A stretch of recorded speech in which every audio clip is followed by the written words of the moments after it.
আর জেলা হলো পিরোজপুর আর উপজেলা কাউখালী। কাউখালীতে শুরু করেন একেবারে যেখান থেকে মনে আছে যেভাবে বলতে ইচ্ছে করে। আচ্ছা, আমার বাবা যখন আমি ক্লাস 4-এ পড়ি তখন আমাদের যে ব্যবসাটা ছিল সেটা ক্লোজ হয়ে যায়। আমাদের কাঠের ব্যবসা ছিল, যে আমাদের সমিল ছিল। তখন আমি বড়, আমাদের বাসায় আমার মানে ছেলে মেয়েদের মধ্যে বড়, আমি বড়। কয় ভাই বোন ছিলেন আপনারা? আমরা 3 বোন 1 ভাই। তখন আমরা 2 বোন 1 ভাই ছিলাম, 1 বোন ছিল না। আচ্ছা, তারপর আমরা 4 ভাই বোন। আমরা এরপর আমাদের ব্যবসাটা বন্ধ হয়ে যাওয়াতে আমার বাবার চাকরির অল্প টাকা বেতনে আমাদের চলছিল না। ব্যবসা বন্ধ হয়ে যায় কেন?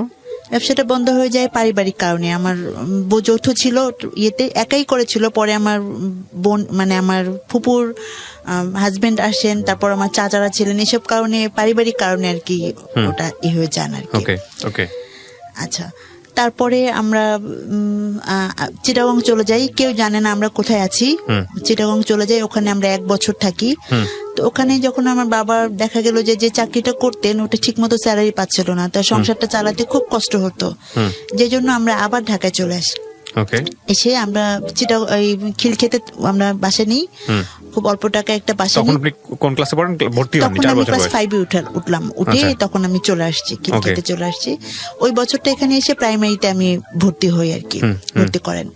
ক্লাস 6-এ যখন আমি উঠি তখন সেশন চার্জ দিয়ে ভর্তি করা, তখন থেকেই মানে আমার বাবা চাচ্ছিলেন না যে পড়াশোনাটা আমি করি।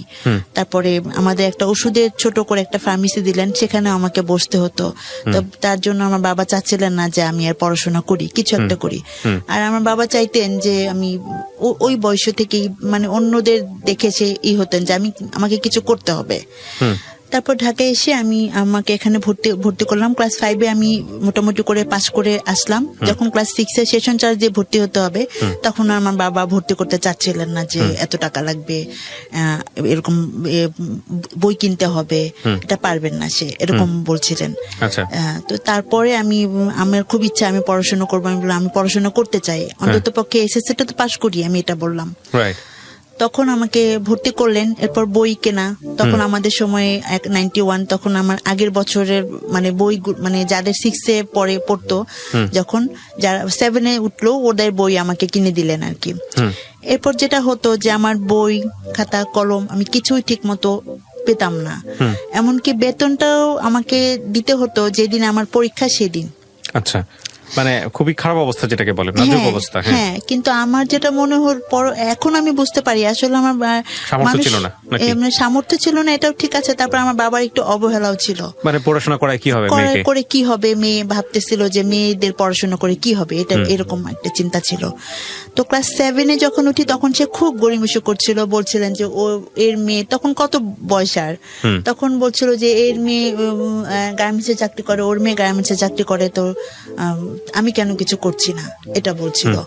তো এটা আসলে আমার খুব পছন্দ ছিল না। তা আমি ওই বছরটা অনেক কষ্ট করে পড়াশোনা করি, আমার নানার বাড়িতে যে থেকে পড়াশোনা করি ওই বছর আমার এতে। এরপর যখন আমি ক্লাস 8-এ উঠলাম, আবার ঢাকায় চলে আসলাম, আবার সেশন চার্জ দিয়ে ভর্তি হতে হবে। ও ক্লাস 7-এ যখন উঠি তখন কিন্তু উনি আমাকে ভর্তি করেননি সেশন চার্জ দিয়েছি, যে জন্য আমি নানার বাড়িতে চলে গেছি। এরপর যখন আমি ক্লাস 8-এ উঠলাম তখন আমি আবার ঢাকায় চলে আসছি, ওখানে থাকাতেও সমস্যা হচ্ছিল, চলে আসছি। তখন আমার বাবা ভর্তি করবেন না আমাকে, স্কুলে ভর্তি করবেন না আমাকে, তার যে দোকানটা আছে সেখানে বসতে হবে। বিকেলে উনি 5টায় অফিস থেকে আসতেন, এসে উনি ওখানে বসবেন, আর আমাকে দোকানে বসতে হতো সারাদিন। তো উনি চাইতেন না যে আমি পড়াশোনাটা করি বাই করি। তো ওই 8 বছরটা গেল। 9-এ যখন আমি যে বছর উঠলাম সে বছরও মানে পুরো 2-3 মাস চলে গেল। তখন আমি ঠিক করলাম যে আমি চাকরি করবো। সে গার্মেন্টসে চাকরির জন্য এত চাপ দেয়। তখন পাশে ওই খালাম্মা, উনি এখানে গুলশান 2-এ একটা গার্মেন্টস আছে, জিকন গার্মেন্টস, ওখানে জব করতেন উনি। ওনার মাধ্যমে আমি ওখানে চাকরি নিলাম। 6 মাস চাকরি করলাম, উদ্দেশ্য যে আমি শুধু পড়াশোনা করবো, পরের বছর আমি যেন ভর্তি হতে পারি নাই এটা। কিন্তু সেই টাকাটাও আমার বাবা নিয়ে গেলেন, সেটাও আমি কাজে লাগাতে পারিনি। তো গেল 8, 9 2 বছর চলে গেল। তারপরে যখন আমি এর পরের বছর 9-এ ভর্তি হব, সেই এর পরের বছর তখনও 3 মাস চলে গেল, আমার বাবা ভর্তি করছেন না। এখন একদিন আমি খুব কান্না করছি যে আমাকে এই বছর ভর্তি না হলে 9 2 বছর তাহলে তার হবে না পড়াশোনা, 2টা বছর অলরেডি বসে আছি, পড়াশোনা তো আর হবে না, তাহলে তো আমার পড়াশোনার আর হবে না, এই পর্যন্তই শেষ, কি হবে আমার ভবিষ্যৎ, আমি অনেক পড়াশোনা করতে চাই, কান্না করছিলাম। তখন আমাদের বাড়িওয়ালি আন্টি উনি এসে বললেন যে মানুষের বাচ্চারা, আমাদের বাচ্চারা পড়তে চায় না, তাই আমরা পড়াতে চাই, আর আপনার মেয়ে পড়তে চাচ্ছে, আপনারা কেন পড়াতে চান না? উনি তখন আমাকে মাত্র 1,000 টাকা লাগবে, সে 1,050 টাকা না 70 টাকা ছিল তখন 95-এ। তখন উনি আমাকে 95 ওই টাকাটা এনে দিলেন আমার আম্মাকে।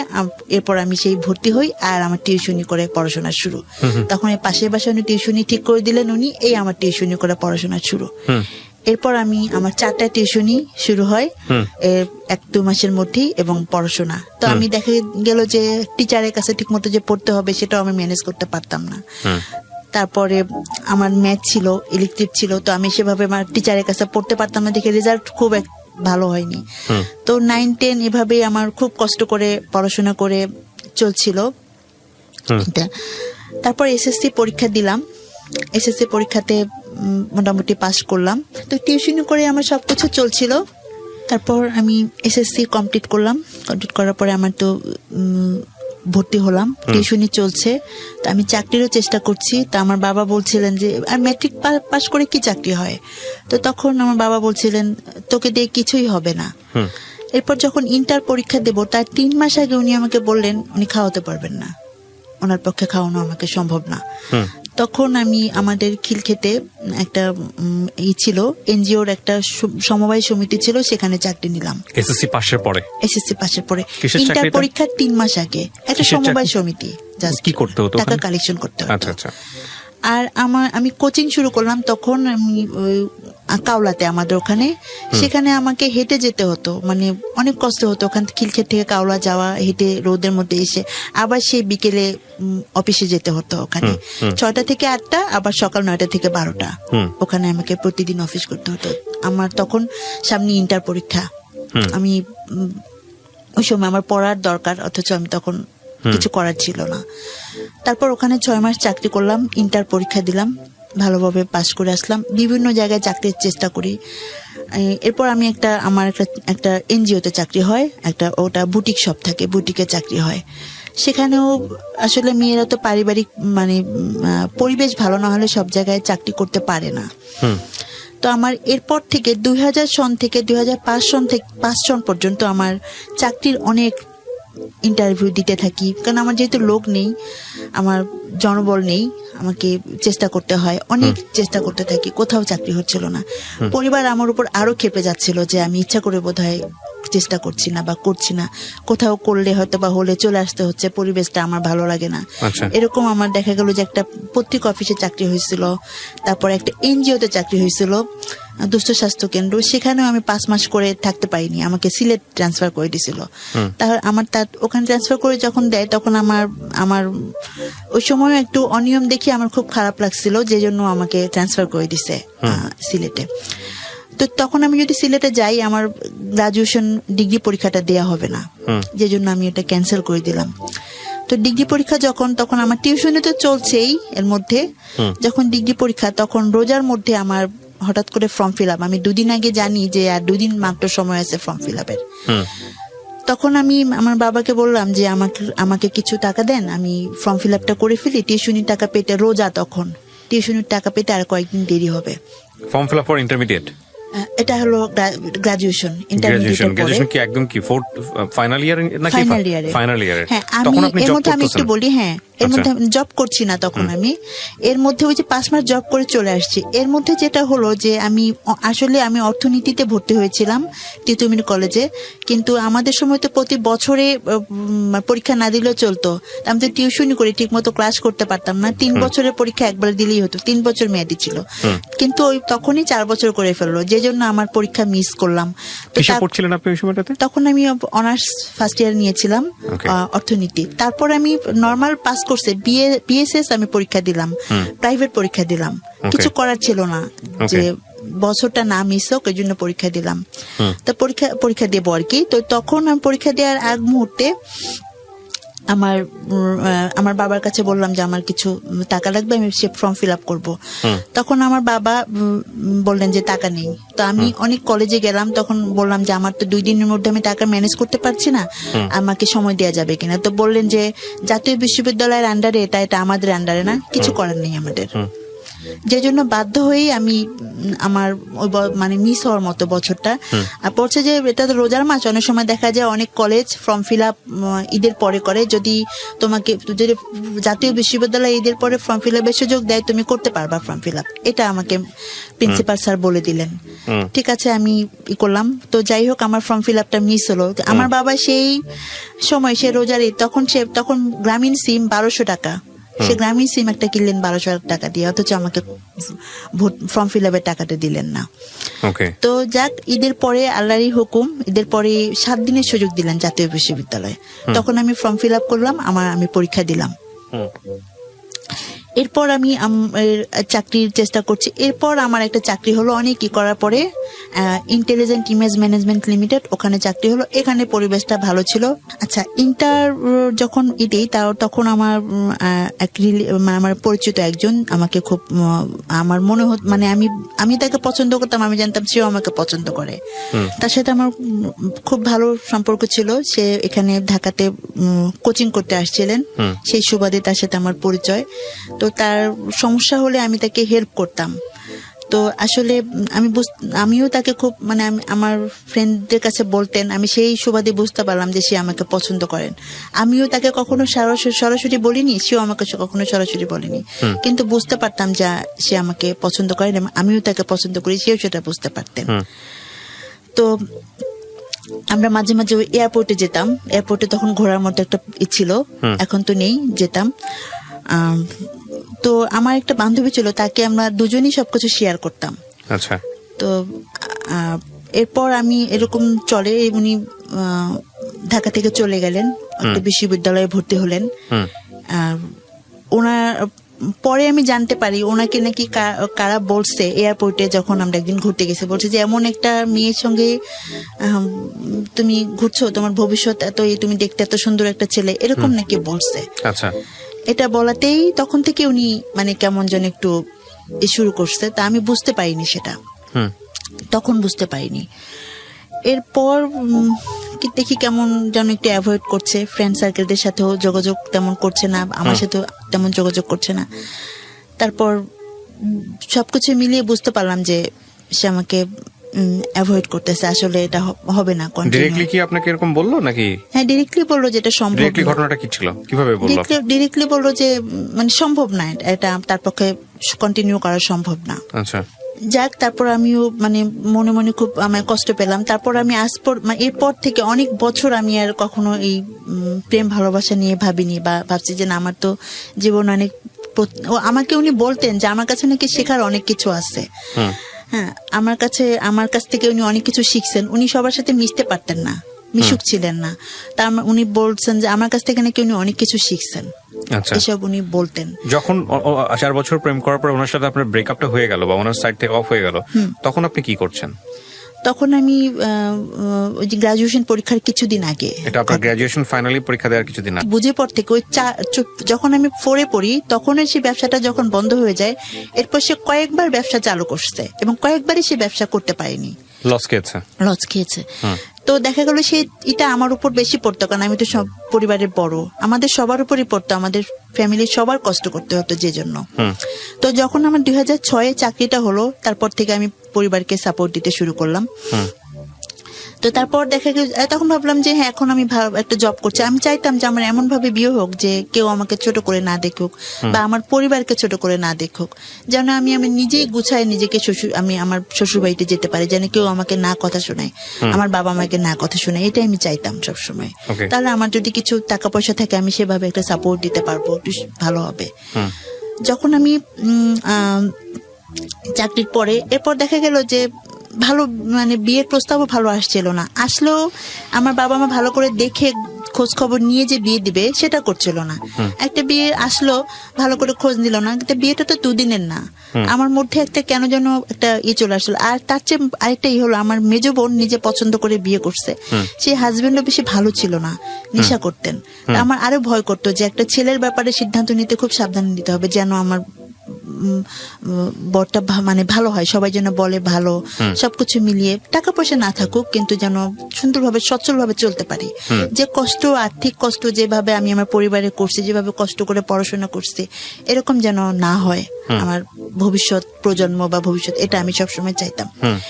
এরপর 6 সাল থেকে 12 সাল পর্যন্ত আমি 6 বছর চাকরি করছিলাম।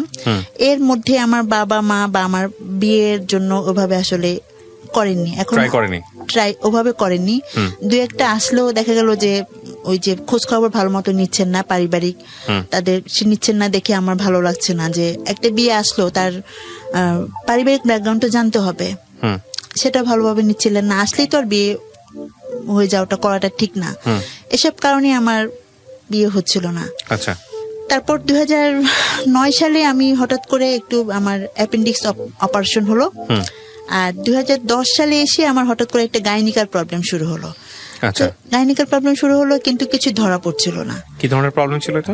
গাইনিকার একটা প্রবলেম হতো, আমার ওই মেয়েদের যে সমস্যাগুলো হয় এরকম একটা প্রবলেম ছিল। তো এটা প্রতি সবসময় হতো, যে কারণে আমার অফিস করতে সমস্যা হয়ে যেত। ও আচ্ছা আচ্ছা, মানে এটা টাইমলি না হয়ে ইট ওয়াজ ইররেগুলার এবং এনি টাইম, মাসের মধ্যে বিভিন্ন সময় এটা হতো আর কি। আচ্ছা। তো কিন্তু প্রবলেমটা ডায়াগনোজ করা যেত না? না, ডায়াগনোজ করার জন্য আমি ট্রাই করছি, 3জন ডাক্তার দেখিয়েছি, কিন্তু কিছু ধরা পড়ছিল না। আচ্ছা। এর মধ্যে আমার এক কলিগের সঙ্গে আমার বিয়ের কথা চলে এবং বিয়ে সবকিছু ফাইনাল হয়ে যায়। তো 2012 সালের শুরুতে ঠিক হয় যে এপ্রিলে বিয়েটা হবে। ঠিক তখন প্রবলেম কন্টিনিউ করছে আপনার? তখনও কিন্তু আমার অসুস্থতাটা কন্টিনিউ আছে। ও জানতো বিষয়টা? হ্যাঁ জানতো, সবাই জানতো, অফিসে সবাই এটা জানতো। আচ্ছা। বাইরেও সবাই জানতো, এটা সবাই মোটামুটি যে জানতো যে আমার সবসময় সমস্যা। এরকম একটা পার্সোনাল প্রবলেম সবাই জানতো কিভাবে আমি বুঝলাম না। এটা আসলে জানতো যে আমি মাঝে মাঝে অসুস্থ হয়ে যেতাম, সেজন্য জানতো আর কি। তো জানুয়ারি মাসে যখন আসলো, তখন আমার হঠাৎ করে চোখে দেখতে সমস্যা হলো। তো আমি আমার যেহেতু কাজ এটা ডাটা এন্ট্রি তৈরি করার কাজ, আমাদের তো কম্পিউটারের কাজ, এটা খুব কাছে থেকে লেখাগুলো কাছে থেকে দেখতে হয়। আমি তখন চোখে ডাক্তার দেখালাম, দেখানোর পর আমাকে পাওয়ার দিল। পাওয়ার দেওয়ার পর 1 সপ্তাহ পরে আবার পাওয়ার আমার কাজ করছে না। যখন পাওয়ার কাজ করছে না, তখন আমি আবার ডায়াবেটিসের লক্ষণগুলো দেখা গেল। তো সবার মুখে মানে সাইমultaneously হচ্ছিল, খুব র‍্যাপিডলি হচ্ছিল, খুব তাড়াতাড়ি হচ্ছিল। আর ডায়াবেটিসটা যখন আমার দেখা দিল, তখন অনেক মিষ্টি খেতে ইচ্ছে করে, অনেক খাচ্ছি। তো এটা তো জানতাম যে এটা মিষ্টি খেতে ইচ্ছে করাটা ডায়াবেটিসের লক্ষণ, এটা জাস্ট জানতাম, কিন্তু কত হলে যে ঠিক ডায়াবেটিস এটা জানতাম না। তখন আমি আমাদের এলাকাতে পরীক্ষা করালাম। পরীক্ষা করার পর বললো কি আপনার তো 30। আমি সন্ধ্যার পরে টেস্ট করেছি। 30 আমি তো খাওয়ার পরে আমি মাত্র জিলাপি খেয়ে গেছি। তা আমি তো, উনি বলে কি আমি বলি কি তো ওষুধ দেন। আমি তো জানি না 30 কত কি, এটা আমি বুঝি না, বুঝতাম না ডায়াবেটিসের এটা এই মাত্রাটা। তখন আমাকে বললেন যে তুমি কি বলতেছো, আমার পরিচিত বলে এক আঙ্কেল, তুমি কি বলতেছো, তুমি 30 মানে তুমি বোঝো, তুমি কালকেই বায়োডেমে যাবা, তোমাকে ইনসুলিন দিতে হবে। আমি তো খুব ভয় পেয়ে গেলাম, কি বলেন আপনি। পরের দিন সকালে আমি বায়োডেমে গেলাম, ডায়াবেটিস চেক করালো। ডায়াবেটিস চেক করার পরে 2 ঘন্টা সময় দিল। 2 ঘন্টা খুব ক্লান্ত লাগতো, ঘুম পেত, অফিসেও খুব ঘুম পেত ইয়েতে। তখন আমার অনেক ডায়াবেটিস ধরা পড়লো, 20-23, খালি পেটে 20, ভরা পেটে 23। খালি পেটে 20 তো অনেক। সঙ্গে সঙ্গে আমাকে ইনসুলিন দিয়ে দিল। ইনসুলিন চলছে, আমাকে হাঁটতে বলছে। আমি খুব বাসায় যে কন্টিনিউ সকাল বিকেল হাঁটছি। আপনার যখন ডায়াবেটিস ধরা পড়লো তখন আপনার বয়স কত? ডায়াবেটিস যখন ধরা পড়ে তখন আমার 30 বয়স। 30, বিয়ের কথা চলতেছে, এবং মাঝখানে যেটা সমস্যার কথা বললেন ওটা আছে, ডিজাস্টার একেবারে বলা যেতে পারে। তারপর যখন হলো, আমি যেহেতু আমাকে অফিস করতে হবে, পরিবারকে সাপোর্ট দিতে হয়, আমার উপর ডিপেন্ড করে ফ্যামিলি। আমার ছোট ভাই বোন 2টা পড়াশোনা করছে, তারপর আমার মেজ বোন তো বিয়ে হয়ে গেছে, ওর একটা ছেলে আছে। তো সবকিছু মিলিয়ে বাবার তখন ব্যবসায় আবার 2010 সালে লস খেয়ে সে কুমিল্লায় চলে গেল। সে এখন পরিবারকে খুব বেশি সাপোর্ট দিতেই পারছে না, 3-4 হাজার টাকা করে বাসায় দিচ্ছেন। তো বাসা তো একটা ঢাকা শহরে বাসা ভাড়া অনেক খাওয়া খরচ সবকিছু মিলিয়ে চলছিল না। তো সেখানে আমার উপর ডিপেন্ড, আমি যদি সেখানে অসুস্থ হয়ে থাকি কিভাবে কি চলবে। তো এরপর আমাকে কিছু টেস্ট দিল, যখন ডায়াবেটিস ধরা পড়লো তখন কিছু টেস্ট দিল। তা আমাকে তো সুস্থ হতে হবে, তাড়াতাড়ি অফিস করতে হবে, নাহলে তো স্যালারি পাবো না। আমাদের হলো কাজের উপরে স্যালারি, তাহলে তো স্যালারি পাবো না, কিভাবে চলবে, কিভাবে আমি চিকিৎসা করব, অনেকটা চিন্তার বিষয়। তো এরপর যখন 15 দিন আমি এভাবে হাঁটতে থাকলাম, যে আমি শুনছি যে হাঁটলে নাকি ডায়াবেটিসটা কন্ট্রোল হয়ে যায়, খাওয়া দাওয়া কন্ট্রোল করছিলাম, ইনসুলিন দিচ্ছিলাম সকাল বিকেল। 15 দিন পরে আমি যখন বাইডেমে গেলাম, আমাকে যে আমি একাই গেছি, যে আমি তো বুঝতে পারিনি আমাকে কি বলবে তারা। তা আমি গেছি, আমাকে যে বলার পর বললো যে আপনার সাথে কি কেউ আসেনি যে আমাকে বলবেন যে ডাক্তার। তো আমি বললাম যে না, কেউ আসেনি। তো বললো যে আপনি অনেক দূরে বাসা, ওখান থেকে আসতে অনেক সমস্যা, আমাকেই বলেন না, তাছাড়া সবাই ব্যস্ত, আসতে পারবে না। তখন বললেন যে আপনার পিটিউটারি ম্যাক্রো অ্যাডেনোমা টিউমার হয়েছে, আর এটার জন্য আপনার আমার চেহারা খুব বদলে গেছিল। চেহারাটা কেমন, এখন তো তা অনেক ভালো দেখাচ্ছে, চেহারাটা কেমন যেন, নাকটা মোটা হয়ে গেছিল, চেহারাটা ফ্যাকাশে হয়ে গেছিল, হাতের রগ গুলো দেখা যেত। তো আসলে কেমন যেন এটা আপনার মোটা হয়ে গেছিল। বুঝতে পেরেছি।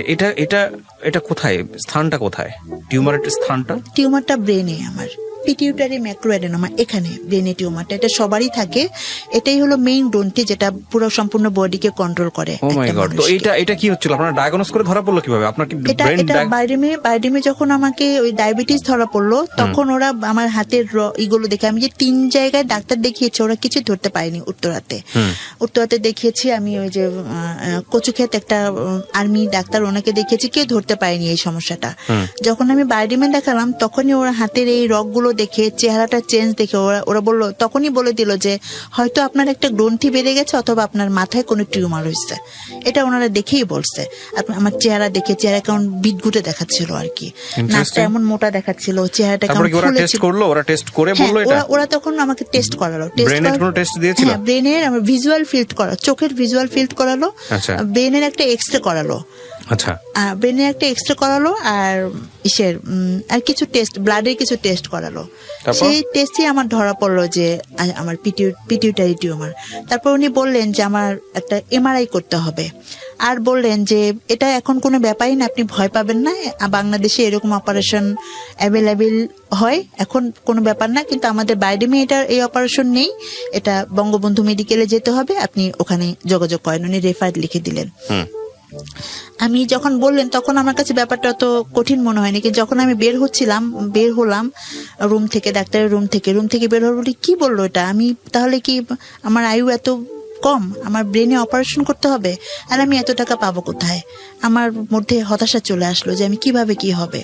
তখন আমি বের হয়ে যখন বঙ্গবন্ধু মেডিকেলের সামনে, ওখানে গাড়িতে উঠবো, আমাদের খিলক্ষেতে গাড়িতে উঠবো, ওখানে আমি দাঁড়িয়ে আছি, অনেক গাড়ি যাচ্ছে, আমি উঠবো, আমার কোনো জ্ঞান ছিল না। তো আমি গাড়িতে উঠে তারপর ফোন দিলাম বাসায়, আমার বোনের হাজবেন্ডকে ফোন দিলাম, আর অফিসে এক কলিগকে ফোন দিলাম। তো ব্রেন টিউমার ধরা পড়লো। তো আমার তো এই সম্পর্কে কোনো ধারণা নেই। এটা 2012 সালের ফেব্রুয়ারি মাসে ধরা পড়েছে। তো আমি তো ভাবতে পারছিলাম না কিভাবে আমি অপারেশন করব। তা বাসায় জানালাম, তো বাসায় সবাই চিন্তায় পড়ে গেল। আর অফিসে এক কলিগকে জানালাম ফোন দিয়ে যে আমার এরকম অসুস্থ। যার সঙ্গে বিয়ে হওয়ার কথা ছিল, ও কি বলছিল? ও জানতো বিষয়টা? উনিও জানছেন। উনি তখন আমাদের অফিস থেকে চাকরি ছেড়ে দিচ্ছেন, তার এক বছর আগে চাকরি ছেড়ে দিচ্ছেন, 11 সালে চাকরি ছেড়ে দিচ্ছেন, উনি অন্য জায়গায় চাকরি করছিলেন। ব্রেন টিউমার, ডায়াবেটিস এবং পিরিয়ডিক্যাল প্রবলেম। জি, রাইট। তারপর তো ডাক্তার যেটা বললেন, আমার সব সমস্যায় যে সমস্যাগুলো হচ্ছিল চোখে দেখতে, সবকিছু আসলে টিউমারের জন্য হচ্ছিল। ইমব্যালেন্স হয়ে গেছে বডি। জি, সবকিছু ইমব্যালেন্স হয়ে গেছে। এখানে অনেক হরমোন আছে যেগুলো ঠিকমতো, একটা হরমোন এখন ঠিকমতো অনেক বেশি বেড়ে গেছে, বেড়ে যাওয়ার জন্য আমার চেহারার এই চেঞ্জ গুলো আসছে, হরমোনাল ইমব্যালেন্স যেটাকে বলে। হ্যাঁ, জি। এরপর তো আমি কিভাবে অপারেশন করব খুব চিন্তায় পড়ে গেলাম, বাসায় যে আমি কিভাবে কি করব। তখন আর তার 1 বছর আগে আমার আমি তো 97 পাস করেছি কুর্মিটোলা স্কুল খিলক্ষেত। তো ওই কুর্মিটোলা স্কুলে যারা আমার ব্যাচে যারা ছিল, ওরা তার 1 বছর আগে আমরা রিইউনিয়ন করেছিলাম। তো ওই রিইউনিয়ন করাতে ওই তখন অনেকের সঙ্গে পরিচয় হয়, অনেক ছেলেদেরকে চিনতাম না, মেয়েদেরকেই শুধু চিনতাম, ছেলে মেয়ে যেহেতু আলাদা ছিল। তখন অনেক ছেলেদের সাথে পরিচয় হলো এবং জানলাম যে আমার ক্লাসের একসাথে আমরা পড়াশোনা করছি। ওরা সবাই এগিয়ে আসলো আমার সেই ওরা যখন জানলো যে আমার এত বড় অসুখ, আমার বাসে আসলো, কয়েকজন ফ্রেন্ড আমার বাসে আসলেন, এসে জানলো যে এই অবস্থা। তখন বললো যে এরকম তো কেউ আমাদেরও হতে পারে, আমরা সবাই পার্টিসিপেট করব, এরকম আমাদেরও হতে পারে। অথচ ওরা কিন্তু ওদের নিজেদের বাড়ি, ওদের কোনো কিছুর অভাব নেই। তারপরও যখন এটা বললো তখন আমি মানে কাঁদবো না হাসবো আসলে, যে আল্লাহ এত বড় মানে দয়াময়, চিন্তা করার যেখানে আমার কোনো উপায় নেই যে আমি অপারেশন করব। ওরা আমাকে বেশ হেল্প করলো, তা আর অফিস কলিগরা সবাই মিলে হেল্প করলো। তখন আমি প্রস্তুতি নিলাম অপারেশন করার জন্য। এমআরআইটা করলাম, এমআরআইটা করার পরেই আমি প্রস্তুতি নিলাম। তো ফেব্রুয়ারি, মার্চ, এপ্রিলের 20 তারিখে আমি শেষ পর্যন্ত সিট পেলাম। সিট পেতে যে বঙ্গবন্ধু মেডিকেলে সিট পেতে যেও সিট সহজে পাচ্ছিলাম না, কারণ এখানে তো সহজে সিট পাওয়া যায় না। তখন আমার ফ্রেন্ডরা, ওরা সবাই, তার মধ্যে কিছু মানুষের নাম না বলেই নয়, ফিরোজ, তানিম, মাসুম, রিগান, তারপর শিরিন, রুকু সহ আরো অনেক ফ্রেন্ড আছে যারা এগিয়ে আসছে আমার এই দুঃসময়ে আমার পাশে থাকছে। তো আমাদের খিলক্ষেতের সাধারণ সম্পাদক ছিলেন তখন রফিক আঙ্কেল। উনি জানলেন ব্যাপারটা, জেনে উনি বললেন যে, তখন স্বরাষ্ট্রমন্ত্রী আমাদের সাহারা খাতুন আপা, ওনার কাছে নিয়ে গেলেন আমার আম্মাকে সহ, গেলেন যে দেখি কোনো সিটের ব্যবস্থা করা যায় কিনা। যাওয়ার পরে উনি তখন স্বরাষ্ট্রমন্ত্রী, উনি নিজে ফোন দিয়ে বলে দিলেন, তখন ভিসি প্রাণগোপাল দত্ত স্যার বঙ্গবন্ধু মেডিকেলের, ওনাকে বলে দিলেন। পরের দিন গেলাম, যাওয়ার পরে কাগজ একটা লিখিত দিয়ে দিলেন, ওই লিখিতটা নিয়ে গেলাম। তারপরও সিট পেতে, সিটটা খালি না হলে তো নিতে পারবে না, 15 দিন লাগলো, সিট পেয়ে গেলাম। আমি এপ্রিলের 20 তারিখে ভর্তি হলাম ওখানে। তারপর 1 মাস 1 দিন পর আমার অপারেশন হলো। সেটা ছিল মে মাসের 22 তারিখ আমার অপারেশনটা হয়। আচ্ছা, আপনার অপারেশনের কি পরিমাণ অর্থ খরচ হয়েছে? অপারেশনে আমার 3 লাখ টাকার উপরে চলে গেছে। তাও সরকারি বলে আপনি এই টাকায় করতে পারছেন? জি, বেসরকারি হলে, বেসরকারিতে আমাকে বলেছিল, এক জায়গায় বলেছিল 6 লক্ষ লাগবে, এক জায়গায় বলেছিল 10 লক্ষ লাগবে। তো 3 লক্ষ টাকা আমি ওখান থেকে সরকারি ভাবে আসলাম। ভাবলাম যে অপারেশন যখন হলো, অপারেশন যখন হওয়ার আগে আমার আবার একটু স্বভাব ছিল মানুষের করা, ওখানে সবার জন্য দেখা গেল আমাকে ওষুধ দিয়ে ঘুমাতে বলতো, আমি ঘুমাতাম না, আমি ছুটোছুটি করতাম, অন্যদের খুব চেষ্টা করতাম যারা গ্রাম থেকে আসে তাদেরকে হেল্প করার জন্য। তো আমি অপারেশন হওয়ার পরে কি হবে এরকম একটা ভয় তো থাকেই, সবারই থাকে। তা আমার খুব মনোবলটা ছিল। আমার টেস্ট গুলো ওখানে এক এক জায়গায় করতে হয়, অনেক পিজি হসপিটালের যেহেতু টেস্ট, বঙ্গবন্ধু মেডিকেলের টেস্ট গুলো এক এক জায়গায়, সেগুলো দৌড়াদৌড়ি করে করতে হয়, করলাম। তারপর আমার অপারেশনটা হলো। যখন আমার অপারেশনটা সাকসেস হলো, তখন আমার মনে হলো যে আমি নতুন জীবন পেয়েছি, তাহলে আমার সবকিছু স্বাভাবিক। আমি বুঝতে পারিনি যে আমার জীবনটা অন্যরকম হয়ে যাচ্ছে, অস্বাভাবিক হয়ে যাচ্ছে, সেটা আমি বুঝতে পারি। চলবে, এত ব্যয়বহুল খরচ। তারপর কিছুদিনের মধ্যেই জানতে পারলাম যে বিয়েটা হচ্ছে না, বিয়েটা ভেঙে গেছে, মানে অসুস্থ, এরকম এটা বিয়ের সম্ভব না। এরপর আমি চাকরিটা করছিলাম, অফিসে সবাই খুব হেল্প করছিল। অপারেশনের 3 মাস পরে আমার খুব অসুস্থতা দেখা দিল। তো তখন আবার গেলাম হসপিটালে। যাওয়ার পরে এই শুরু হলো নিয়মিত চেক আপ। বলছে সবসময় চেক আপে থাকতে হবে, যখনই কোনো হয় চেক আপে থাকতে বলছে, তাহলে আমি সুস্থ থাকতে পারবো, এটা আমাকে বলছে। তা আমি নিয়মিত চেক আপে থাকি। যখন মাথা ব্যথা শুরু করতো তো যেতাম, যাওয়ার পরে বললো একটা এমআরআই করলো। তো ভাবলাম যে আবার কিছু রয়ে গেল, কি যেন হয়েছে। বলছে 5 বছর পরে আবার অপারেশন করা লাগতে পারে। তখন আমার ওই যে গ্রন্থিটা বেশি ছিল, একটা হরমোন যে বেশি ছিল, গ্রোথ হরমোন, ওটা অপারেশনের আগে 50 ছিল, অপারেশনের পরে কমে 11 হয়েছে। বঙ্গবন্ধু মেডিকেলে 11, বারডিমে 13, এরকম হয়েছে। তো তারপর যখন এখন ওরা চায় এটা মেয়েদের 2-3 আসতে হবে, 5-এর মধ্যে থাকতে হবে এই হরমোনটা, সেটা এখন 11-13 এরকম। এটা বললাম এই কারণে, পরে এটা লাগবে এটা। তো এরপর যখন হলো এরকম খুব বেশি অসুস্থ হয়ে গেলাম, তখন দেখলো যে ওখানে ব্লাড জমে আছে। যেখানে টিউমারটা ছিল ওখানে ব্লাড জমে আছে। তো এটা ওষুধের মাধ্যমে কিছুদিন রিমুভ করা যাবে, তো ওষুধের মাধ্যমে ওটা রিমুভ করা গেল। তারপর আমি আবার অফিস করছি, আবার বিয়ের প্রস্তাব আসে, তো বিভিন্ন বিয়ের প্রস্তাব আসে, এই অসুস্থ বলেই চলে যায়। তারপর আমার চেহারা চেঞ্জ আসছে, আস্তে আস্তে আস্তে আস্তে বুঝতে পারলাম যে আসলে আমি আর স্বাভাবিক অবস্থায় নেই। সমাজ, তারপর পরিবার, তারপর আত্মীয় পরিজন, সবার কাছে আমি যেন কেমন একটু বোঝার মতো হয়ে যাচ্ছি, মানে তাদের অ্যাটিটিউডে। হ্যাঁ, তাদের অ্যাটিটিউডে আমি এটা বুঝতে পারছিলাম। তো 1 বছর 5 মাস, মানে 1 বছর পরে আমাকে আবার হসপিটালে ভর্তি হতে হলো। তখন আমার আবার মাথা ঘুরলে কি সমস্যা, কারণ আমার তো এখন ব্রেনে একটা সমস্যা হয়ে আছে, টেনশন হয়। আবার বারডিমে ভর্তি হলাম। এবার বারডিমে ভর্তি করে বললো যে ব্লাড দিতে হবে, আমার হিমোগ্লোবিন অনেক কমে গেছে, 5.6 হয়ে গেছে, ব্লাড দিতে হবে। তখন আমি 4 ভাগ ব্লাড দিলাম, দিয়ে সুস্থ আমি আবার যে অফিস শুরু করলাম। 10 দিন আমি ভর্তি ছিলাম, কয়েকদিন ছুটি কাটালাম, আবার অফিস শুরু করলাম। এই ক্ষেত্রে যেটা বলবো, আমার অফিস আমাকে অনেক হেল্প করছে আমি অসুস্থ থেকে, খুব কাজের ব্যাপারে। তারপর 1 বছর 5 মাস পরে আমার ওই যে গ্রোথ হরমোনটা ওটা আবার বেড়ে যেতে থাকলো, 21 হয়ে গেছে। তখন আমাকে ডাক্তার বললো এটা তো বেড়ে গেল, তো আবার অপারেশন করতে হবে। তখন আমাকে একটা গ্রোথ হরমোনটা কন্ট্রোল করার জন্য ট্যাবলেট আছে, ওই ওষুধটা দিলেন। তো সেই ওষুধটা যখন আমি করলাম, ওষুধটা যখন আমি খেতে দিল, তো আমি 1 মাস খেলাম। 1 মাস খাওয়ার পরই আমার হতাশা শুরু হয়ে গেল যে আর কি হবে। আমি দেখলাম যে আমার ভবিষ্যৎ নেই, সবার মতো আমার ফ্রেন্ড সার্কেলটা সবার ছেলেদের বিয়ে হয়েছে, মেয়েরা বিয়ে করছে, সবারই বিয়ে হয়ে গেছে। তারা আমার লাইফটা কেন এমন হলো, আমি কেন বোঝা হয়ে গেলাম সবার কাছে। সমাজে সবাই কেউ আমাকে দেখে খুব কষ্ট পাচ্ছে, কিন্তু পেছনে যে আমাকে নিয়ে বদনাম করতেছে। এই যেমন অসুস্থতা আমার নিজের দান, আমি নিজে নিয়ে আসছি আল্লাহর কাছ থেকে চেয়ে। আমার বিয়ে হচ্ছে না, এটাও আমার দোষ, সবকিছু আমার উপর মানুষ বলছিল দোষ। তো এটা আমি মেনে নিতে পারছিলাম না, বিভিন্ন কারণে মেনে নিতে পারছিলাম না, আমার খুব কষ্ট হচ্ছিল। তা আমি অনেক হতাশায় চলে গেলাম। তখন আমি ওই ওষুধটা, ডাক্তার বলছে ওষুধটা তাদের পরামর্শ ছাড়া মিস করা যাবে না। আমি অনেক ওষুধ তাদের পরামর্শ ছাড়া বন্ধ করে দিলাম, যে আর ওষুধ খেয়ে কি হবে, আর বেঁচে থেকে কি হবে, আমার জন্য মৃত্যুটাই শ্রেয়। ঠিক তার 6-7 মাস পরে, মানে আমার ঠিক অপারেশনের 2 বছর পরে 14 সালে এই আমার ওই ওষুধটা মিস করার কারণে আমার ওই হরমোনটা বেড়ে 30 হয়ে গেল। তখন আমাকে যেটা করলো যে এখন রেডিওথেরাপি দিতে হবে, এছাড়া কোনো উপায় নেই। রেডিওথেরাপিটা না, শুধু আমার ভুলের জন্যই রেডিওথেরাপিটা দিতে হলো। রেডিওথেরাপিটা রেডিওথেরাপিটা যখন দিলাম, তখন মহাখালী ক্যান্সার হসপিটালে রেডিওথেরাপিটা দিলাম।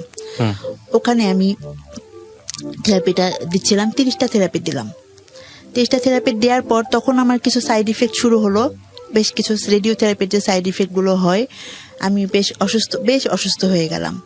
এবং তার থেরাপিটা শেষ হওয়ার পরে 2 মাস পরে আমার আবার হসপিটালে ভর্তি হয়ে টেস্ট করে দেখবে কি করতে হবে। এরপর থেকে যেটা হলো, প্রতি বছরই আমাকে হসপিটালে ভর্তি হতে হতো। তো ওই 3 মাস পরে যখন আমি ভর্তি হলাম, তখন আমাকে দেখলো যে ব্লাড আবারও কমে গেছে অনেক, আর ওই হরমোনটা কিছুটা কন্ট্রোলে আসছে। যখন ব্লাড কমে গেছে, তখন ওই ব্লাড দেওয়ার জন্য অনেক ট্রাই করলো। 3 ব্যাগ ব্লাড আমার যে দিল, কিন্তু ব্লাড নিচ্ছিল না শরীরে, কোনোভাবে ব্লাড দিতে পারছিল না। তো যখন আমি ওই রেডিওথেরাপিটা, তখন আমি বাসায় বসে থাকতাম, অফিস নাই। ওই সময় আমি ছোটবেলা থেকে লিখতাম, কিন্তু লেখাটা ওভাবে পত্রিকাতে ছোটখাটো এমনি লিখতাম, কিন্তু এটা যে কখনো মানে ওইভাবে লিখবো ভাবতে পারিনি। যখন আমি দেখলাম যে আমি একা হয়ে যাচ্ছি, পারিবারিক কারণে, সামাজিক কারণে, সবকিছু, তখন আমি আমার কথাগুলো লিখে রাখতাম, খাতায় লিখে রাখতাম হাতে। তো এরকম লিখতাম। তো তখন আমি যখন রেডিওথেরাপিটার সময় আমার বেশিরভাগ লেখাটা ওই সময়টাই লিখছি। তারপর যখন 3 মাস পর হসপিটালে ভর্তি হলাম, ওই সময় যখন হসপিটালে ব্লাডটা নিচ্ছিল না, তারপর আমি আরো বেশি আমার লেখাগুলো আরো লিখলাম যে আমি তাহলে কি আমি আর সুস্থ হব না। এরপর আস্তে আস্তে করে আরো অসুস্থ হয়ে গেলাম। রেডিওথেরাপি যখন আমাকে ব্লাডটা দিতে পারলো না, তার 2-3 মাস পর আবারও হসপিটালে ভর্তি করে এবার একটা ইনজেকশন দিয়ে তারপর আমাকে ব্লাডটা দেওয়ার চেষ্টা করলো। এই সময় যখন ব্লাডটা দিল, ব্লাডটা নিল, তো ঠিক তখন বইমেলা চলে আসছে। বইমেলা চলে আসার পরে তখন আমি বইমেলায় গেলাম, বড় একটা প্রকাশনা, তাদের সঙ্গে কথা বললাম। বললেন যে আপনি কি লেখাটা হাতে লিখছেন না কম্পিউটারে লিখছেন? আমি বললাম আমি তো হাতে লিখছি। বললো আপনাকে কম্পিউটারে টাইপ করে তারপর আমাদের কাছে মেইল পাঠান। উনি ফোন নাম্বার দিল আর একটা মেইল অ্যাড্রেস দিলেন। তো আমি তখন সেই নাম্বারটা এরপর আমি আমাদের অফিসে ইংরেজিতে টাইপ, বাংলা টাইপ না, বাংলা টাইপ শিখলাম। আমি শিখে বাসায়, যেহেতু দোকানে এত টাকা দিয়ে করার মতো আমার ছিল না, যখন আমার খুব ইচ্ছে যে আমি বাঁচি আর যাই করি, আমার জীবনে তো ভবিষ্যৎ নেই আমি জানি, কিন্তু তারপর আমি যেন একটা বই করে যেতে পারি, আমার জন্য একটা লেখা আমি যেন লিখতে পারি। আমি সবসময় আমি বই মেলায় যেতাম প্রতি বছর। আমার খুব ইচ্ছে হতো যে আমি কখনো পাঠক না, আমি লেখক হিসেবে যেন কখনো বই মেলায় যেতে পারি। তো আমার বিশ্বাস ছিল যে আমার লেখাগুলো যে পড়বে তার ভালো লাগবে। তো তখন আমি সব হাতে লিখলাম, কম্পিউটার হাতে লেখা ছিল, সেটাকে আমি কম্পিউটারে টাইপ করলাম। টাইপ করার পরে আমার লেখাগুলো আমি ওই মেইলে পাঠালাম। পাঠানোর পরে সেই লেখাটা, সে বড় প্রকাশনা একটা, ওনারা দেখলেনই না লেখাটা। আমি চাইছিলাম যে আমার লেখাটা বড়, আমি আসলে বুঝি নাই। তো তখন আমার লেখাটা ওরা করলেন না, মানে দেখলেন না। তো যখন সেপ্টেম্বর মাস চলে আসলো, 2015 সালে সেপ্টেম্বর মাস, তখন আমি ফোন দিচ্ছি, যেহেতু ফোন নাম্বার আছে, যোগাযোগ করছি। বললেন যে এখন তো সম্ভব না, আমি আসলে লেখাটা দেখতে সময় পাইনি, আপনি অন্য কোনো প্রকাশনা দিয়ে বইটা করেন। তখন আমি ভাবলাম কি আমার এই স্বপ্নটা পূরণ হবে না? মানুষের স্বপ্ন, সব এমনও মানুষ আছে যার কোনো স্বপ্নই পূরণ হয় না। আমার মধ্যে মানে কেমন কষ্ট কাজ করছিল যে আমার তো কিছুই নাই, আমি কিভাবে সবকিছু করবো? আমার একটা স্বপ্ন, এটাও কি বিধাতা আমাকে পূরণ করতে দিবেন না? তখন আমি, আর অনেকেই জানতেন আমি লিখি, বই করতে চাই, এটা আমার অফিস কলিগরা খুব সাপোর্ট দিতেন। অনেক আপুরা আছেন, কবিতা আপু, নাজমা আপু, পারভেজ ভাইয়া, রাফাজা আপু, নীলুফা আপু, মিজান, ওরা সবাই আমাকে খুব লেখার ব্যাপারে সাপোর্ট দিতেন যে আপনি লিখেন, আপনি ভালো করতে পারবেন। এরপর একজন পরিচিতের মাধ্যমে একটা প্রকাশনে দিলাম। ওরা গাইড বই করে, ওরা আসলে সৃজনশীল বই করে না। বলছে আমরা করে আমরা একটা যারা স্টল পায় এদের একটা পরিবেশনায় দিয়ে দেব। তখন ওরা পরিবেশনায় একটা প্রকাশনাকে দিয়ে দিল। আমার বাসা থেকে সবাই বলল বই করে কি হবে, বইগুলো তো পড়ে থাকবে, শুধু শুধু টাকা নষ্ট, টাকা দিয়ে বই করতে হবে। আর আমার ফ্রেন্ড সার্কেলরা অনেকেই বলল বই করে কি হবে, তুমি লিখো, আমরা তো জানি, তুই লিখিস আমরা জানি, আমার বই করে কি হবে, বই করা দরকার নেই, এমনিতে তো আমরা তোর লেখা জানি, এটুকে তুই লিখতে পারিস, লিখতে ভালো জানিস, আমরা তো জানি, তো বই করে কি হবে। তা আমি ভাবলাম যে না, বই পাশে পড়ে থাকুক, তবু আমি করব। তখন আমি ধূসর কন্যা আমার প্রথম বইটা করলাম। তো যখন বই মেলায় আমি যেতাম 2016 সালে, তো যেহেতু যে প্রকাশনীতে পরিবেশনায় ওরা আমার বইটা করেনি, ওরা তো ভালো করে আমার বইটা করতেন না, সেলের ব্যাপারে চেষ্টা করতেন না। আর নতুন একজন, আমি বুঝলাম যে নতুন ওখানে অনেক আছে আমার মতো, কার বই ওখানে, যারা পুরাতন, যারা খুব ভালো নাম করা রাইটার, ওদের বই সবাই কিনবে, আমি ওখানে আমার বই কেউ হয়তো ওভাবেই করবে না। ঠিক তখন আমার যে ট্রিটমেন্ট করেন বঙ্গবন্ধু মেডিকেলের একজন বড় ডাক্তার, বিভাগীয় প্রধান, এন্ডোক্রাইন হরমোনের ট্রিটমেন্ট করেন উনি, ফরিদুদ্দিন স্যার, ওনাকে আমি একজন জুনিয়র ডাক্তার আমাকে দেখতেন, হালিম স্যার, উনিও লেখালেখি খুব পছন্দ করতেন, কবিতা লিখতেন। তো উনি বললেন যে এখন লেখালেখি করে কিছু হবে না, এখন অনলাইনের যুগ, এখন ডিজিটাল যুগ, এখন তো সবাই এতেই পড়ে, কোনো নেই, তারপর তুমি যখন করতে চাও করো। তো করলাম বইটা করে। আমি জাস্ট কিছু বই নিয়ে ওই স্যারকে দিতে, হালিম স্যারকে দিতে গেছি। উনি বললেন যে একটা স্যারকে বই দেন, নাম লিখে দেন, উনি কি লিখতে হবে তাও বলে দিলেন। তা আমি স্যারকে দিলাম। আমি জানি স্যার অনেক ব্যস্ত থাকেন, 2টা পর্যন্ত হসপিটালে থাকেন, বিকেলে উনি পপুলারে বসেন, তো উনি হয়তো 5টা থেকে সে অনেক রাত পর্যন্ত থাকেন, তো উনি তো আমার বই দেখার সময় পাবেন না, পড়ার সময় পাবেন না। তবুও উনি যখন আমাকে ট্রিটমেন্ট করেন, উনি হয়তোবা সেই ইয়েতেই হয়তোবা দেখতেও পারেন বইটা, এই জন্য আমি ওনাকে বইটা দিলাম। আমি 1 সপ্তাহ বইটা দিয়ে, আর 1 সপ্তাহ পরে আমি হসপিটালে গেলাম, আমাকে ভর্তি হইতে হবে আবার, যেহেতু প্রতি বছর আমাকে ভর্তি হইতে হয় কোনো না কোনো কারণে, এরপর থেকে 16 সাল থেকে যেটা হলো, আমার হরমোন ওই বছরই যখন ভর্তি হব, তখন এরপর থেকে অনেক হরমোন ইনব্যালেন্স হয়ে গেল। শুধু ওই যে গ্রোথ হরমোনটা প্রবলেম ছিল, ওটা মোটামুটি কন্ট্রোলে চলে আসলো, কিন্তু sodium, potassium, haemoglobin, steroid, thyroid, others হরমোনগুলো ইনব্যালেন্স হয়ে গেল, কোনোটা কম, কোনোটা বেশি, এরকম প্রবলেম হয়ে গেল। আমাকে সব ওষুধ খেতে হবে, আমাকে জানালো যে সব ওষুধ খেতে হবে।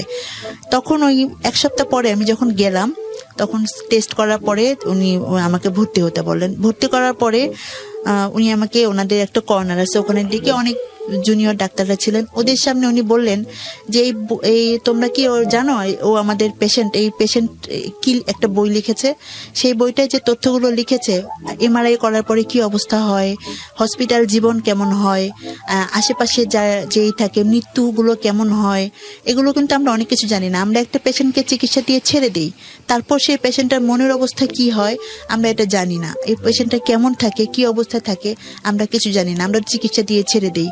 তো এই বইটা অনেক কিছু শিক্ষামূলক আছে, অনেক কিছুই আছে, যে আমি ওখানে অনেক মৃত্যু দেখেছি, যে আমার চোখে সেই মৃত্যুগুলো আমি লিখেছি আমার বইটাতে, যা আমার খুব খারাপ লেগেছে। আমার রুমে যে অনেকগুলো মানুষ মারা গিয়েছে, তারপর আমার মতোই একটা মেয়ের অপারেশন হয়েছে, সেই মেয়েটাও মারা গিয়েছে, ওগুলো আমি আমার বইয়ে তুলে ধরেছি।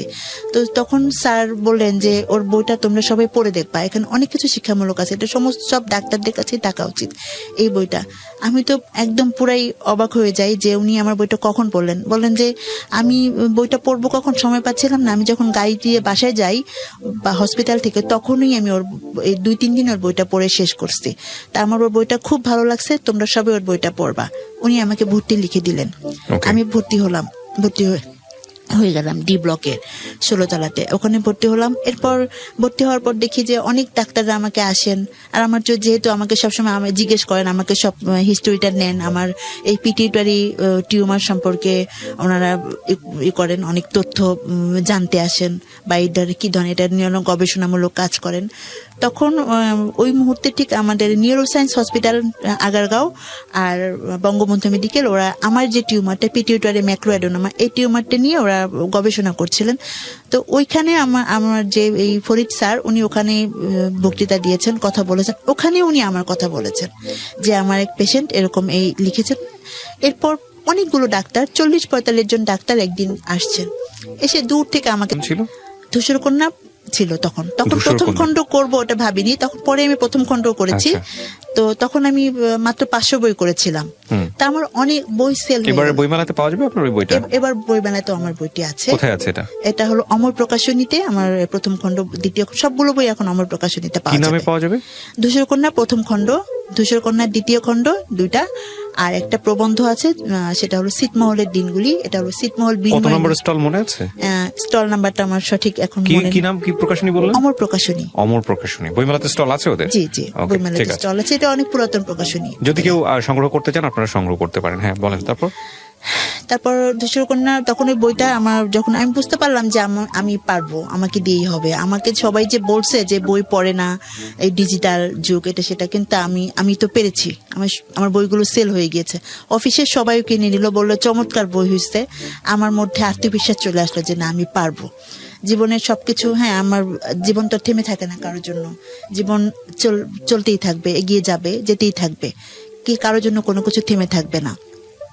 আর আমার একটু কিছু করার, মানুষের জন্য কিছু করার একটা টেন্ডেন্সি ছিল, সেটাও যেন আমি করে যেতে পারি। মৃত্যু তো হবেই, এখন আমার মধ্যে চলে আসলো, মৃত্যু হবে 2 দিন আগে 2 দিন পরে, কিন্তু যদি কিছু করে যেতে পারি সেটাই হলো আল্লাহর কাছে শুকরিয়া। তো 16 সালটা এভাবে দ্বিতীয়, এরপর আমি যে ভাবলাম যে আমার পরবর্তী কিছু গল্প নিয়ে আমার দ্বিতীয় খণ্ড বইটা করব। এরপর আমি দ্বিতীয় খণ্ড বইটা করলাম, করার পর আমি তখন আমি প্রথম পুরস্কার পেলাম দ্বিতীয় খণ্ড বইটার জন্য মুক্তিযোদ্ধা বিষয়ক মন্ত্রীর কাছ থেকে। আমার দ্বিতীয় খণ্ড বইটার জন্য পুরস্কার পেলাম প্রেস ক্লাব, আমার প্রকাশনী থেকেই বইটা প্রকাশিত হলো, প্রেস ক্লাবে অনুষ্ঠানটি হলো, সেখানে আমি পুরস্কার পেলাম। তখন আমি ভাবলাম যে আমি তো পারবো, আমাকেই পারতে হবে। জীবন কখনো কারোর জন্য থেমে থাকে না, যত কষ্ট হোক, যত কিছু হোক, আমাকে পারতেই হবে। বাধা আসবেই, জীবনে চলার পথে বাধা আসবেই, সবার জীবন তো একরকম হয় না, এটা আমার মধ্যে চলে আসলো। তার কিছুদিন পরে, পুরস্কারটা পাওয়ার কিছুদিন পরে একটা অনুষ্ঠানে আমি একটা অনুষ্ঠান পেলাম ঢাকা রিপোর্টার্স ইউনিটে, সেখানে পেলাম সাবেক প্রেসিডেন্ট বি চৌধুরী স্যারকে। তো উনি এমন একজন বয়স্ক একজন মানুষ, আমি জাস্ট তখন আমার 2টা বই বের হলো, প্রথম খণ্ড দ্বিতীয় খণ্ড, 2টা বই মাত্র বের হয়েছে। তো 2টা বই আমি ওনাকে দিলাম, দেওয়ার পরে উনি বললেন তোমার উনি তো ডাক্তার, উনি আমাকে দেখিয়ে বুঝলেন তুমি অ্যাক্রোমেগালি পেশেন্ট, তোমার এই সমস্যা। তো এতে আমি বললাম জি। অ্যাক্রোমেগালি হলে যেটা হয় চেহারার মধ্যে একটা চেহারাটা চেঞ্জ আসে, নাকটা কেমন চেঞ্জ হয়ে যায়, চেহারাটা কেমন চেঞ্জ, উনি আমাকে দেখিয়ে বুঝতে পারলেন। আমি আরেকটা ইন্টারভিউ করেছিলাম অ্যাক্রোমেগালির উপরে। এটা একটু বেড়ে গেছে আমার, এটা এরকম আমার চেহারাটা এরকম ছিল না, এরকম কিছু চেঞ্জ আসে, চেঞ্জ গুলো উনি দেখে বুঝতে পারলেন, স্যার দেখে বুঝতে পারলেন।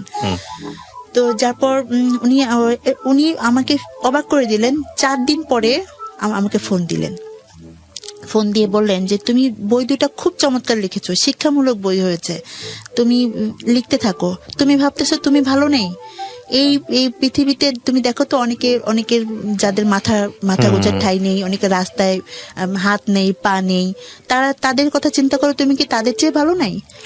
তোমার যে বন্ধু ফ্রেন্ড সার্কেলটা ভালো আছে, তুমি তাদের চিন্তা করতেছো? তুমি দেখো না যারা ভালো নেই তাদের কথা চিন্তা করো, তুমি কি তাদের চেয়ে ভালো নাই? যখন তুমি কেন ভাবতেছো তুমি ভালো নাই? তুমি বই লিখতে পেরেছো, তুমি এমন অসুস্থতা নিয়ে লিখতে পেরেছো, এটা তো পারারই কথা না। তোমার তো এখন অনেক সমস্যা হওয়ার কথা। সমস্যার মধ্যে তুমি যে পেরেছো, তোমার যে শখটা তুমি পূরণ করতে পেরেছো, এটা তো অনেক বড় একটা পাওনা। তুমি কেন ভয় পাচ্ছ? আমি এটা বুঝলাম না। উনি আমাকে অনেক কিছু বললেন এবং বললেন তুমি বাসায় এসো, আমি তোমার সঙ্গে পরে একসময় কথা বলবো। উনি আমাকে আধা ঘন্টা অনেক কিছু বুঝালেন। আমি অনেক কান্না করলাম যে তাহলে আমি পারবো, আমাকে দিয়েই হবে। স্যার যখন উনার মতো মানুষ অনেকেই আমার বইটা, আর যেটা হতো তখন আমার বইটা অনেকেই দেখা যায় যে ফ্রেন্ড সার্কেলদের মধ্যে বাইরে অনেকেই বলতো কি যে সময় নেই, বই পড়ার সময় নেই, বই এখন পড়ে কে। তা আমার নিজেরই খুব খারাপ লাগতো এসব ইয়েতে। তো তখন আমার আত্মবিশ্বাসটা আরো বেড়ে গেল যে না আমি পারবো, আমাকে দিয়েই হবে। 16 সাল গেল। এরপর এভাবে আমি আবার নতুন বই লেখা দিতে থাকলাম, জবও করতেছি। আমার ওই যে অফিসে ছিলাম ওখানে জবও করতেছি, অসুস্থ থাকি। তারপর ওনারা আমাকে অনেক স্যাক্রিফাইস করেন, অফিসে সবাই একটু অসুস্থ হলে আমাকে বাসায় পৌঁছে দেওয়ার ব্যবস্থা করেন, তারপর আমার বই নেন, এভাবে আমার চলছিল। তো 17 সালে এসে আমার এক ফুপু, আমাদের গ্রামের এক ফুপু রুহিয়া হাসি, ওই ফুপু উনি ওই ট্রিটমেন্টে যাবেন ইন্ডিয়াতে। তখন উনি বললেন, যেহেতু আমি সুস্থ হচ্ছিলাম না, ব্লাড দিতে হচ্ছিল, প্রতি বছর ভর্তি হতে হয়, তো উনি বললেন আমি তোকে একটু দেখি, আমি যাবো দিল্লিতে, তোকে নিয়ে যাই। ওখানে যাওয়ার পর আমি জানতে পারলাম যে আমাকে একটা ইনজেকশন দিতে হবে, যেটা অনেক কস্টলি। ওটা বাংলাদেশে অনেক দাম, আর ওখানে ওটা 30 থেকে 35 হাজার টাকা পড়ে আর কি খরচ। ওটা 6টা ইনজেকশন দিতে বললেন। তো তখন আমি এত টাকা কোথায় পাবো? আমার বই সেল চলছিল, অফিস সবকিছু মিলিয়ে। তখন ওই ফুপুই আমাকে হেল্প করেছেন 6টা ইনজেকশনের ব্যাপারে, সবটুকুই উনি অনেকের কাছ থেকে কারেকশন করে দিয়েছেন, নিজে দিয়েছেন। এভাবে আমার 6টা ইনজেকশন দেওয়ার পর মোটামুটি সুস্থ। আমি ভাবলাম এরপর যখন ছিটমহল নিয়ে যখন 2015 সালে যে এটা দেখলাম টিভিতে, দেখলাম যে ওখানে ওটা আমাদের দেশেরই এমন একটা অংশ যেটা ভারতেরও না বাংলাদেশেরও না, ওরা কত অবহেলিত। তখন ওদের চেয়ে তো আমি অনেক ভালো আছি। ওদের ভোটার আইডি নেই, ওদের কোনো পরিচয় নেই, ওরা হসপিটালে ভর্তি হতে পারে না, ওরা পড়াশোনা করতে পারে না, ওরা এত অবহেলিত ছিল এত বছর। আমার খুব কষ্ট লাগলো। তখন মনে হলো যে আমি ওখানে যাব, আমি ওদেরকে নিয়ে লিখবো, ওদের কাছ থেকে তথ্য নিব, জানবো। আমি 21 চ্যানেলে, তারপরে এটিএন বাংলায় নিউজ দেখলাম। তখন যে নিউজগুলো দেখে আমার খুব খারাপ লাগলো যে আমি যাব ওখানে, যে আমি তথ্যগুলো নেব। এরপর আমি ছিটমহল গেলাম, দাসিয়াছড়া, সেই নাগেশ্বরী, ওখানে গেলাম। ওখানে যে থেকে সে তথ্যগুলো নিলাম, নিয়ে ছিটমহলের সেই তথ্য নিয়েই একটা বই লিখলাম, একটা বই করলাম, প্রবন্ধ করলাম, ছিটমহলের দিনগুলি। সেই বইটার নাম দিলাম। সেখানে বর্তমানে বাংলাদেশের মানচিত্রের কি অবস্থা, তারপরে মানচিত্র আমাদের বেড়েছে, গবেষণা করে সেই বইটা আমি করেছি। আল্লাহর কাছে শুকরিয়া যে অসুস্থ অবস্থায় করতে পেরেছি। ওই বইটা করার পরও আমি একটি পুরস্কার পেয়েছি, ছোট একটা পুরস্কার পেয়েছি। তো এভাবেই ওই বইটা আমি 18 সালে আমার বইটা পাবলিশড হয়। এরপর বইটা হাসানুল হক ইনু স্যার, উনি বইটার মরুকোন্মোচন করেন। মরুকোন্মোচন করার পর উনি বলেন যে বইটাকে আমি পেতে পারি ওই ইয়েতে। অবশ্যই তার হাতে বই ছিল, বইটা নিয়ে গেছেন। তো যাক আমি বুঝলাম যে আমি পারবো, আমাকে থেমে গেলে চলবে না, যত বাধা আসুক। এর মধ্যে এখন আমি ওই ইনজেকশন গুলো দেওয়ার পর আমি আর অফিস করতে পারছিলাম না, অফিসটা একদমই করতে পারছিলাম না। মাঝে মাঝে খুব অসুস্থ হয়ে যায়, আবার কত স্যাক্রিফাইস করবে। 2012 সাল থেকে শুরু করে 2017 সাল পর্যন্ত 5 বছর অনেক স্যাক্রিফাইস করেছে অফিস আমাকে। তো তারপর আমার আমাদের বই কিনেও অনেক সহযোগিতা করে অফিস। 17 সালের যখন 18 সালে বইটা করলাম, এরপর 18 সালে আবার এরকম হসপিটালে ভর্তি হলাম, আবার অসুস্থ হই। এখন আমাকে চিকিৎসা কে করবে, কিভাবে করব আমি চিকিৎসা? তখন আমাদের কিছু রিলেটিভদের মাধ্যমে আমার বইগুলো বিভিন্ন জায়গাতে, আর সেই আমার যে ডাক্তার উনি বেক্সিমকো কোম্পানি থেকে বিভিন্ন কোম্পানিতে বলে দেন, তো আমার বইগুলো সেল হয়। এভাবে আমি তখন আমার চিকিৎসাটা চালিয়ে নিচ্ছিলাম। চিকিৎসাটা চালাতে হবে। আর আমাকে আমার বাবা বলেছে খাওয়াতে পারবে না, 17 সাল থেকে বলছে খাওয়াতে পারবে না। সে তো তাকে সেই 10 সাল থেকে অল্প টাকা চাকরি করছে, অল্প টাকা স্যালারি পাচ্ছে, সে দিয়ে সে করছিল না। আমাদের বাসাটা চলে আমার ভাই বোন, আমার বাবা সবাই মিলেই এখন আমি কি করি, এভাবে চলে এখন সংসারটা। বাসা ভাড়া আমার ভাই বোন বর্তমানে আমার হেল্প করছে, ভাই বোন মিলে বাসা ভাড়াটা দিচ্ছে। আপনি এখন জব কিছু করেন না? আমি এখন কিছু করছি না, এখন আমি অনলাইনে একটু টুকটাক কাজ করি।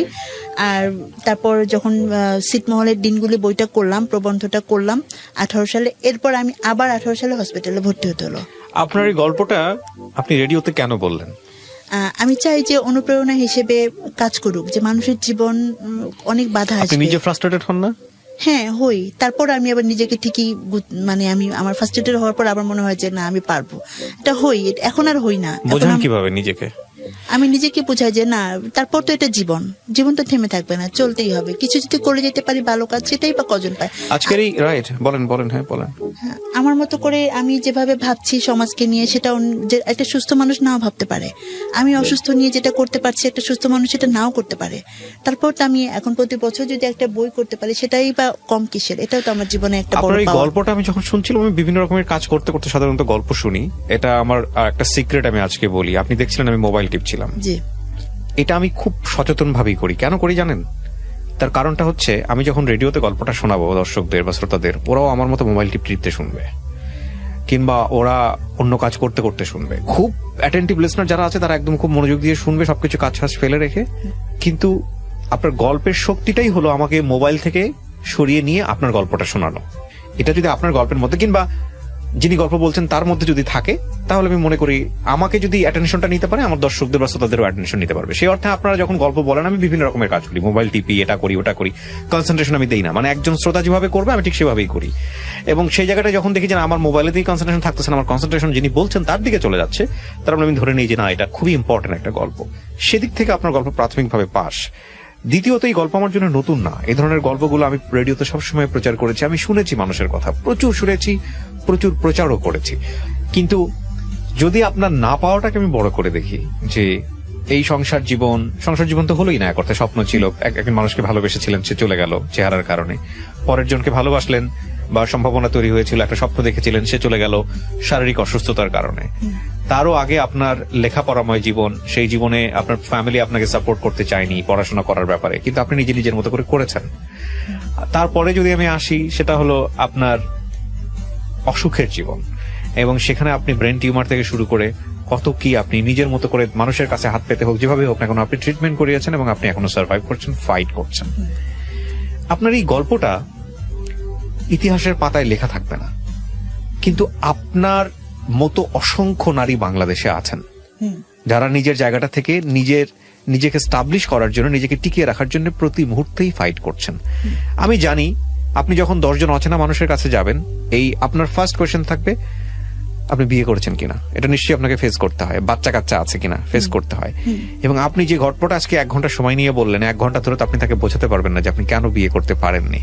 রাইট? আমি কি ঠিক বলেছি? অনেক নেগেটিভ কথা বলবে, অনেক কিছু বলেও অনেক মানুষ অনেক পারসিভও করে। সেদিন আমি 2-3 দিন আগে আমার ভাস্তিকে নিয়ে, ভাস্তি ভোরে ঘুমাচ্ছে না, ওকে নিয়ে বের হয়েছি।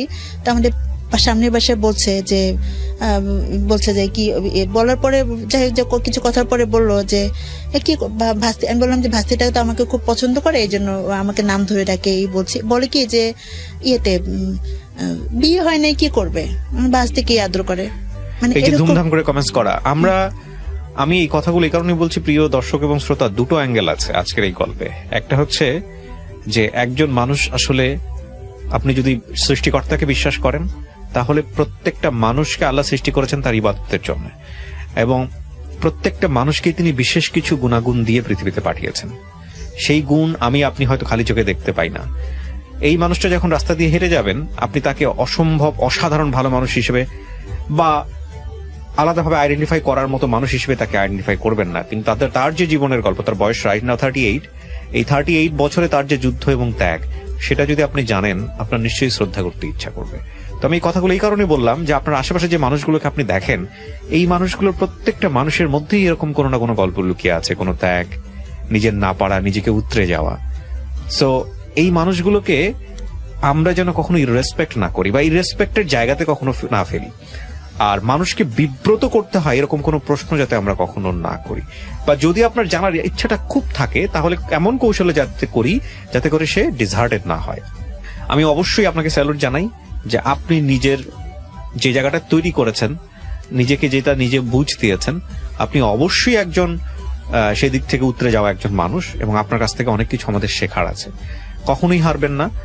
আর অ্যাজ এ বিলিভার হিসেবে আমি আপনার জন্য দোয়া করি অন্তর থেকে, এবং আমি বিশ্বাস করি নিশ্চয়ই আল্লাহ আপনার জন্য কোনো না কোনো একটা ভালো ব্যবস্থা করে রেখেছেন। সো এটাই হচ্ছে ব্যাপার। আপনাকে আমি অনেক ধন্যবাদ জানাই যে আপনি আমাদের এই জীবন গল্পে আজকে এখানে এসেছেন।